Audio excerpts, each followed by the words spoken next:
Welcome to Boomer Bongo Boulevard. Don't forget to subscribe, by the way. I'm going to say it right off the bat. And it's season 2, episode 29. And tonight, Ron, by the way, I'm Mike, just Mike. We're talking about Burt Reynolds, talking about a boomer influencer. I guess he maybe was. Yeah, he was a boomer. No, he wasn't. Yeah. No. He was born in 1936, so he was not a boomer, but he was not a boomer. He was the movie star of the boomers. He was a boomer icon for boomer sure. icon. He's the guy that made the movies that everybody wanted to see. And, he was the king of the 70s in the movies, that's for sure. Well, star of stage, screen, and television. Had a successful television show. Even produced a game show that was hot there for a while, win, lose, or draw.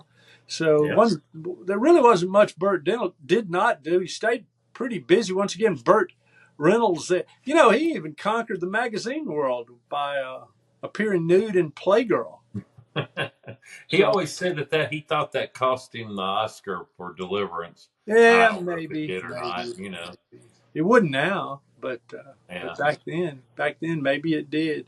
But you could feel so bad. It took forever for Paul Newman to get an Oscar. I mean, that's Paul Newman, for God's sake, That Oscar thing, winning those awards, it's just a matter of timing. If you come along with your best performance at the wrong, it's like sports.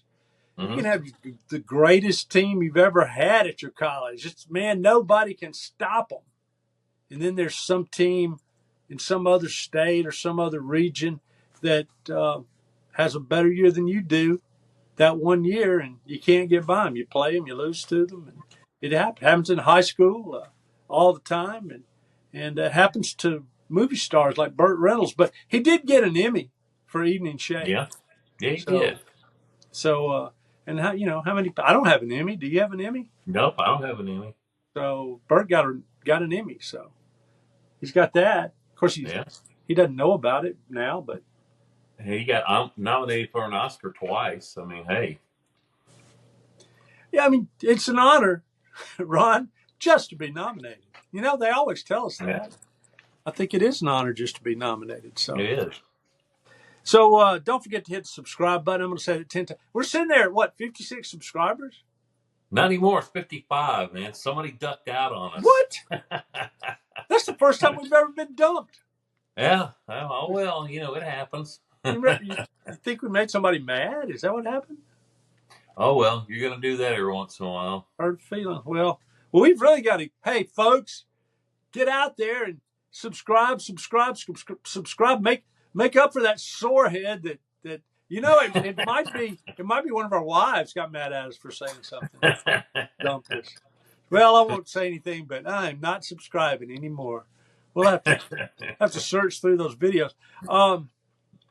That would be passive aggressive, wouldn't it? It would be very passive aggressive, and I'm not sure I like it. Burt Reynolds, I guess he's born in Georgia, but I guess he really started being Burt Reynolds in college because he was a college football player. What's more Burt Reynolds than being a college? And, Ron, I did some real checking around. I'm not going to go through all the statistics and everything, but, I sort of had the impression that Burt was just one of those guys that went out there for 3 weeks and hurt his shoulder and never really was on the team. Burt was a real college player at Florida State, scored a couple of touchdowns. He was slated to be a starter one year, got hurt over the summer, and they kept trying to bring him back. And because they don't try to bring people back who aren't good players. And Burt, a running back, a wing back sometimes, and what they used to call a wing back. And even played a little defense, and what a great start. And you wonder if that didn't give him at least a little bit of the confidence to go out to Hollywood and try to make it big. He was a New York actor for a while, a stage actor. He was in a lot of the early black and white television programs. I caught him a couple of months ago. That's why I agreed to this when you suggested it so quickly. On an old Perry Mason episode, I might have even mentioned in one of our previous episodes.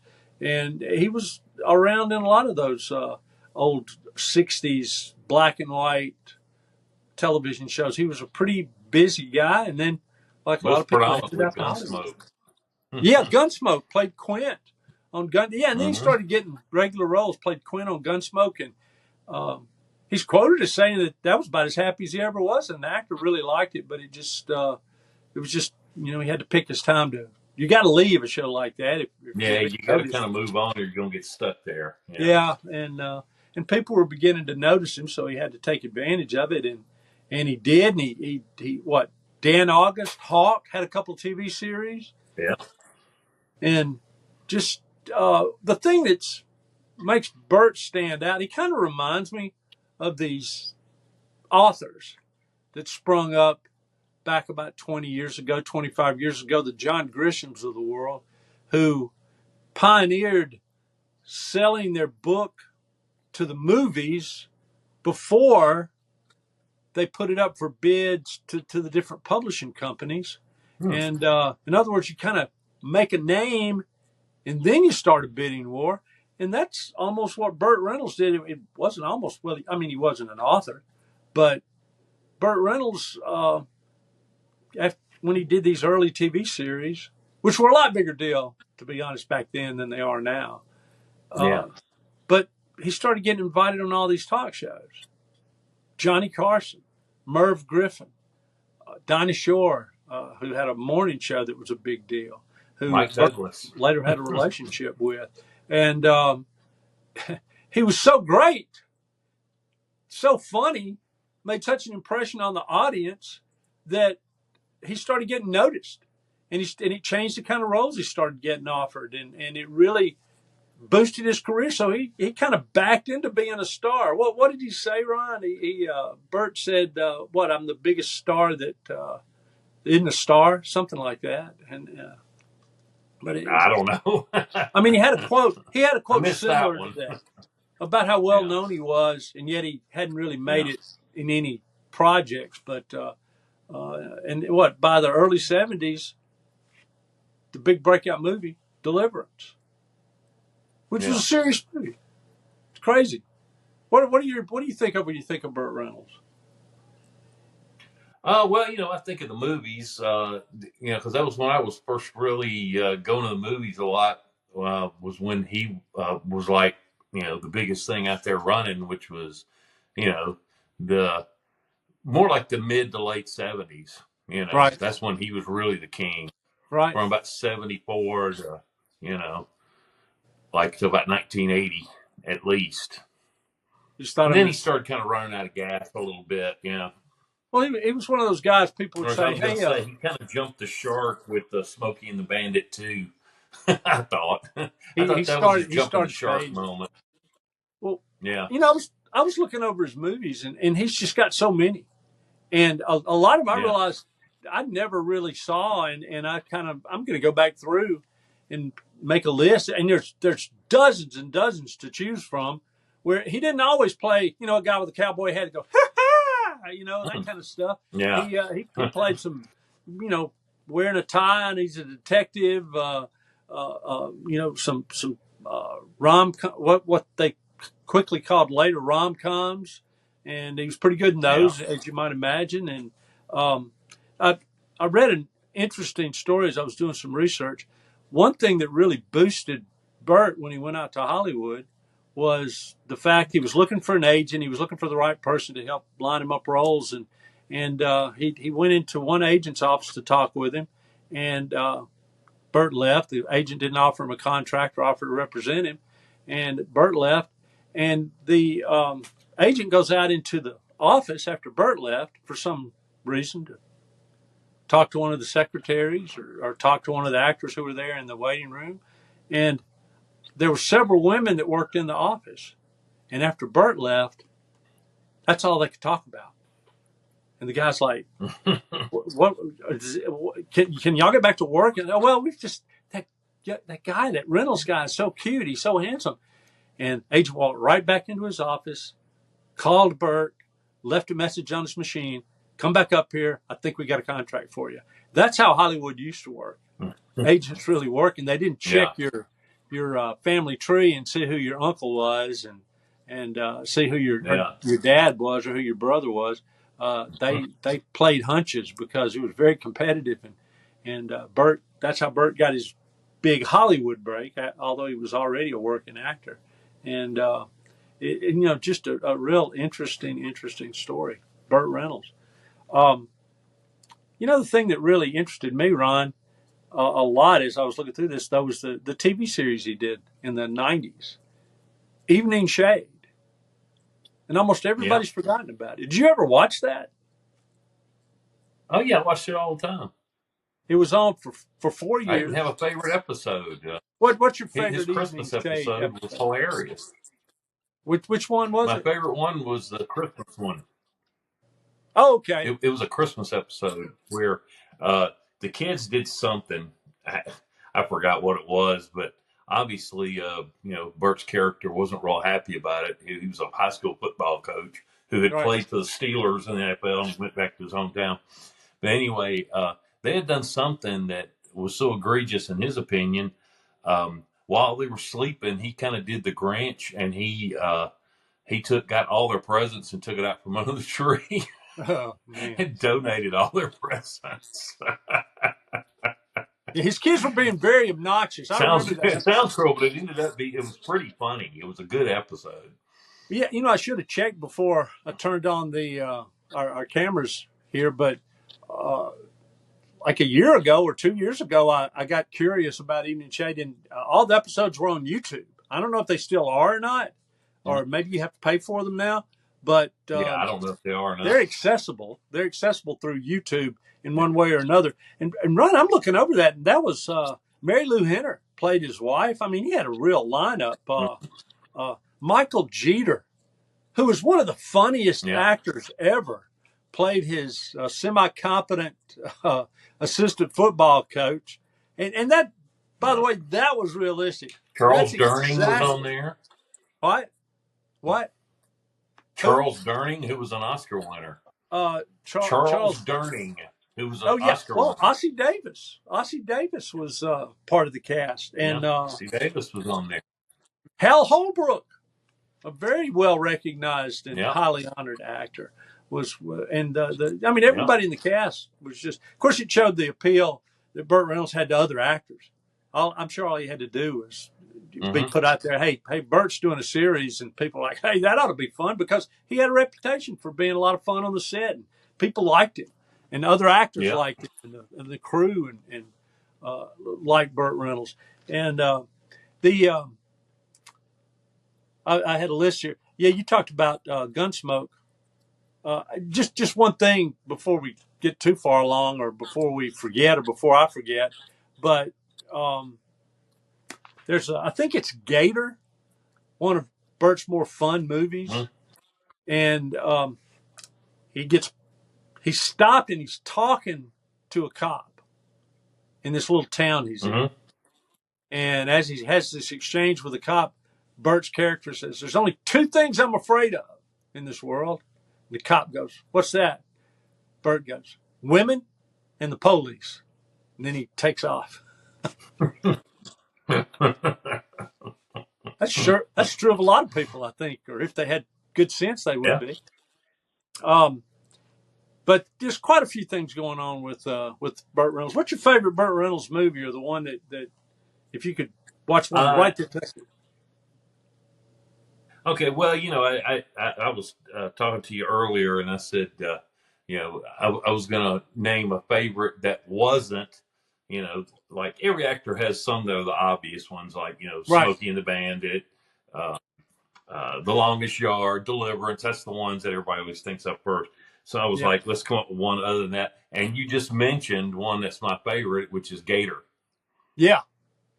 Which was the sequel to White Lightning. Which where Burt was he's an old swamp pulled out of jail. Whiskey runner is what he is. Yeah, he's a moonshine runner. He's given a chance to get out of jail if he'll be under. He's an old Louisiana Cajun. and that's really that was before Smokey and the Bandit, right? I believe it was. Oh, that was way before. Yeah. And that was like 72, 73, somewhere around there. But he's basically playing Smokey. He's basically playing the character he played Smokey and the Yeah. Bandit. Same hat, same style hat, Yeah. same Pretty much. clothes, same attitude, same love of fast cars. Um, Burt was known for, I'm getting some numbers, 1936. You know, he's one of those actors, lived to be 82. And he's one of those actors you kind of surprised Yeah. when he makes it that long, because he had I mean, well, for one thing, football players are not known to be particularly long lived. They take a lot of, they're in a lot of car wrecks there in college. If you play college football, basically you're in a couple of car wrecks every week, and you have to recover from those. And they don't make for a long life. But he had a later in his career. What is it? TMJ they called it.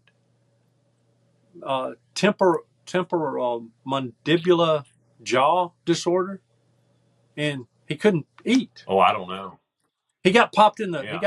face. And he got real skinny. Yeah. He got real thin, and there were rumors going around that he had AIDS, because he looked like people who had AIDS, because so many of Yeah. them would lose a Got lot real of weight. skinny. Yeah. But he had caught a lick in the jaw, and his jaw wouldn't move. He could barely drink anything, and he was getting IVs, and he was getting all kinds of treatment. But bottom line is, when you're in a situation where you can't eat, and it seemed particularly sad with a guy like Burt Reynolds, who was such a lively person. Found out, Ron, also Burt Reynolds, and this one really depressed me, had suffered from anxiety. And I'm sitting there reading that, and I go, okay, if Burt Reynolds has anxiety, what hope do the rest of us have? If he's anxious, we're doomed. We're just totally doomed, because there's no way I can walk into a room with as much confidence as I imagine Burt Reynolds did. And apparently, he didn't have all that much confidence. Really? So I don't know. Maybe that's supposed to make us feel better. I don't know. He certainly exuded confidence, though, so he made up for it somehow. Well, There was something interesting that I saw about him once. He used to, for a short time, for about a year or so, he hosted the show on, I think it's like TBS or something, or maybe it was the Country Network. I don't know, but anyway, and every weekend they would show one of his movies, and he hosted the movie. It would go to really? him at commercial break. Yeah, No. and he always had a guest, and it looked like it was set up like in a bar or something, Wow. And when they did The Longest Yard, he had one of the guys that was in one of the football players. It was either Joe. I'm thinking it was Joe Cap or Nitsky. It was one of them that was still Joe Cap, alive. I think at it was one Joe time was Cap. But one time the quarterback of the I could be Dodgers. mistaken. But anyway, and they were having a lot of conversations about making the movie. And I never knew this. Usually you hear about, any movie, everything's, planned out and choreographed to a T, right? Right. Okay, that wasn't the case with The Longest Yard. So you can keep this in mind the next time you watch it. And what they did was they had like a basic outline of what they wanted to happen. Right. But what they would do, they would go like, because all the guys, it was a lot of NFL players out there on offense and defense. So they were going, Joe okay, Cap was an NFL what we're going to try to do is we're going to try to move the ball down the field and score this way or do something. And they would be trying to stop them. And Burt was talking about Ray Nitsky, and he said Ray Nitsky was a lunatic. He said he didn't care if it was a movie or not. He was out there trying to rip everybody's head off, and did pretty much. He was really hurting people. And you see some of those licks, you can tell there is some serious licks being passed. Well, in that movie, and that they really, they were like they didn't want them to score. So if they scored on a play in the movie, they were really trying to stop them. Well, Burt so wasn't always that was kind of cool. Burt wasn't always a stickler for realism, but yeah, I heard that in the making of that movie, they were sticklers for realism. The thing, we go back to Evening Shade and talking football, and he was supposed to be a former professional football player who was a high school football coach. And that's the only part about Evening Shade that I never could quite get past. It always bothered me. It was always back, is the fact that one of the concepts or one of the parts of the framework of Evening Shade was Burt Reynolds was this high school football coach who was a local hero, and his team almost never won a game. And that would work for like 2 years. It won't work in any high school in the South for more than 2 years. You're not going to go 4 years losing almost. No, they're going to get rid of you. Mm-hmm. And that part, and I was kind of, I'm kind of weirded out by the fact that Burt Reynolds, who apparently he had to have a lot of pull in that show, didn't say, hey, this just isn't going to work. I don't have a big ego or anything, but this guy's got to win some games. Let's at least make him a 500 coach and make one of the running gags on the show, hey, this year we're going to turn it around and get over 5. You might survive 4 years of 500 football, depending on which teams you're beating along the way. Maybe you beat your rival a couple of times or something. But no, why you lose as many games as he was supposed to lose? And plus get around with keeping that Every little other show I ever saw about a coach, they always got better. Yeah. And yet they didn't do that on every show I ever saw about a coach, they always got better. Always. You go to Coach, with Craig T. Nelson, they were bad the first 2 years, and first year they got a little better.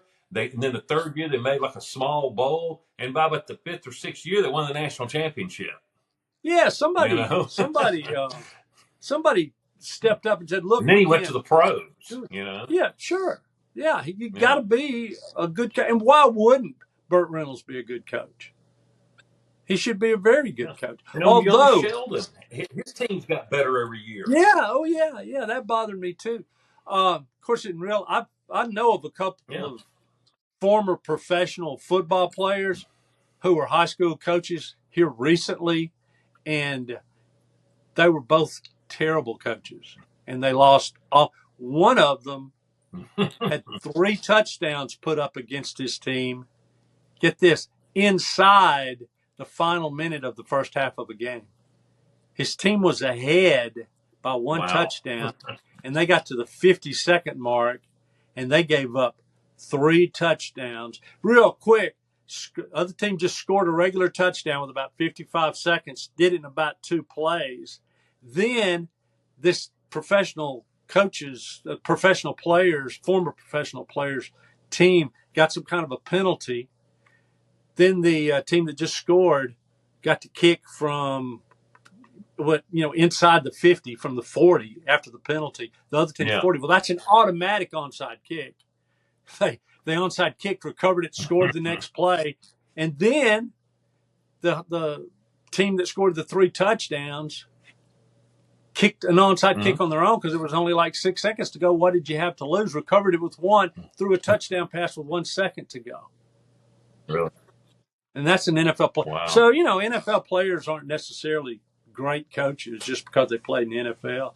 And they seem to be particularly bad high school coaches. So, who knows? That's maybe they just don't know how to teach. I have a question for you just off the top of my head.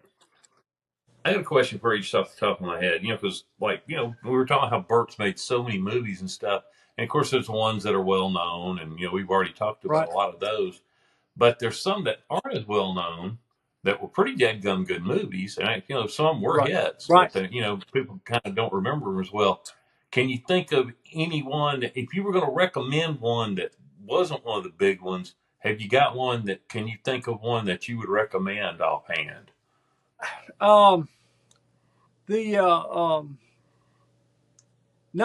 thing is, I don't know the names of a lot of those. Yeah. I mean, there were some that I saw, but I can't call the name of them. I will just say that there's quite a few movies. Here's the thing: almost any Burt Reynolds movie is worth watching, just because of Burt Reynolds. He's got so much charisma. It's fun to just watch him, even if there's other people in there you don't care anything about watching. Do you have one that's not a well-known one? I can think of a few. Like, now here's one in that early, bubble down there, where he was making The Longest Yard and Deliverance and Gator and all that stuff. And it was one that kind of snuck in the middle and everybody kind of forgot about, but it was a really good movie. It's called WW and the Dixie Dance Dixie Kings. Dance Kings, yeah. Well, and I just thought of one And too, it was Ron. in that same genre where he's kind of a wisecracking, crooked guy, Yeah. who And robs here's one gas where he played. stations. And he gets Here's one hooked where he up with played. a country band. Oh yeah, yeah. I mean, it was right in his lane. I did think of one after you said that, Mm-hmm. and I enjoyed it when it came out. Dom DeLuise was in it with him. The End. It was a part that was originally offered to Yeah. Woody Allen, and Burt Reynolds played it to perfection. Call it what they call a black comedy, or what people call a black comedy. And it was a guy who was suicidal, but he Yeah. didn't think he could carry it out. So he hired a Yeah. hitman to kill him. It's like, hey, I want you to kill me. No matter what I say, I want you to kill it. Here's the money. And here's where you'll find the money. I'll have direction. I Yeah. forgot how he's going to pay the second half, like his lawyer had the money or something. And Dom DeLuise was the hitman. And he couldn't get him to stop. You just could. Once he created the monster, you couldn't get the monster to stop. And it's just hilarious. And so that's a really good one. And It he's kind just of got a lot. reminded He me made of a like lot a of movies, whole and some of them movie was of it kind of reminded me of making a whole movie out of remember how Clouseau in the Pink Panther always had good. Yes, his houseboy Kato to attack him when he came right, home, and they would always have one right, sequence. It would be like a right. whole movie of Kato trying to kill Clouseau. Yep. It always That's what it was one like. of Burt Reynolds' great friends was Another Burt good one I Convy. thought was Starting Over with Bill Clayburgh. That's not a bad one. Hmm? That's not a bad one, and I couldn't think of that title. And that's what I was thinking of, and I couldn't even think of who he was in that Yeah, with. But and there was I his remember. ex-wife was Candice Bergen in the movie, and that's the first time that Candice Bergen ever did her I sing terribly gag that she did all through Murphy Brown. She was a songwriter, but she was like the world's worst singer, and they had several scenes where she was trying to sing to Burt and getting back, and she was just like the worst singer on the planet. Well, taking advantage of what people And like I have. said, that was the running gag all through Murphy Brown was that she could sing. Hey, I wanted to get in one thing about Win, Lose, or Draw. We said Burt Convy and Burt Reynolds produced that show, and I know how the game show was. I never really watched it. it was pretty. Have you ever played Pictionary? You ever played the game Pictionary? Oh yeah, yeah. I mean, I said it was interesting, but Well, I never really. See, I was well, in it's college at that time, so I never yeah. watched any of that stuff. Well, it was only on. It was only on for 3 I was seasons too busy anywhere. chasing women and drinking. Well, but it was I thought a very good, entertaining show. And Pictionary was a fun game. It's kind of disappeared now, but it's really a lot of fun to Yeah. play with. 4, 5, 6 people, or however you divided it up. But the thing about that was, from what I understand, there was a bit of a legal standoff with Pictionary. They accused Burt, I think it was Pictionary, of ripping Pictionary off, or maybe other people accused Burt of ripping the game Pictionary off. But it turned out there was video from the Johnny Carson show from 3 years before Pictionary was ever copyrighted, of Burt he was just basing and it Ed on McMahon something he talking did at his about house. playing, That's why the playing set that game looked at his like a house. living room. Yeah. Yeah. Yep. Exactly. And it was just a really cool thing. A lot of cool things. I mean, is anybody cooler than Burt Reynolds? I don't know. Dean Martin, maybe. Dean Martin and Burt Reynolds should have made a movie together. Yeah. That would have been a great. They did. Man. They did. What? They made Cannonball Run together. Oh man, Cannonball that's Run. right. That's right.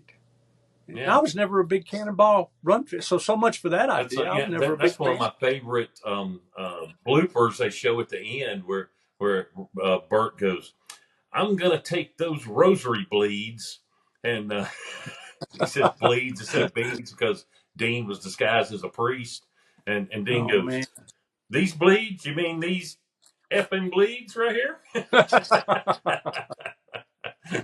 Hey, Ron, you know what?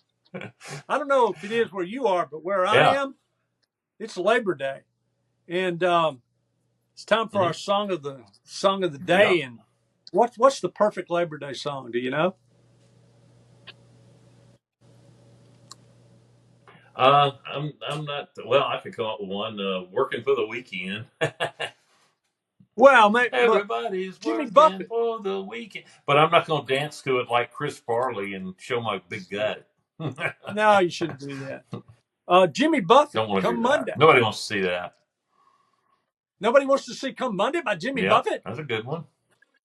That's heading down to San Francisco for the Labor Day weekend show. He gets played on Labor Day every year on radio Yep. stations just because of that reference. I got my Hush Puppies on. I guess I wasn't cut I out got for my hush puppies glitter on. rock and roll. Everybody else is doing glitter rock, and Jimmy Buffett was wearing his Hush Puppies in 1974, which was when Burt was in his heyday, and that was from the Living and Dying in 3/4 time, and number 3 on the easy listening charts. And Buffett, of course, wrote that song and performed it, and it's one of his great songs. Maybe not his greatest, but one of the greatest. A lot of people think it is his greatest. Any final thoughts on Burt Reynolds? That's where he made his name, pretty much, with that one. Was Burt Reynolds? Yeah, that's the one where he made his name. Mm-hmm. Okay, well, the end of the show. Ron, we're done for another week of Boomer Bongo Boulevard, and we'll see you next week, and we'll talk about some more Boomer stuff. And you got the one snowman. I'm eastbound and down. Could have done that one. You know, Burt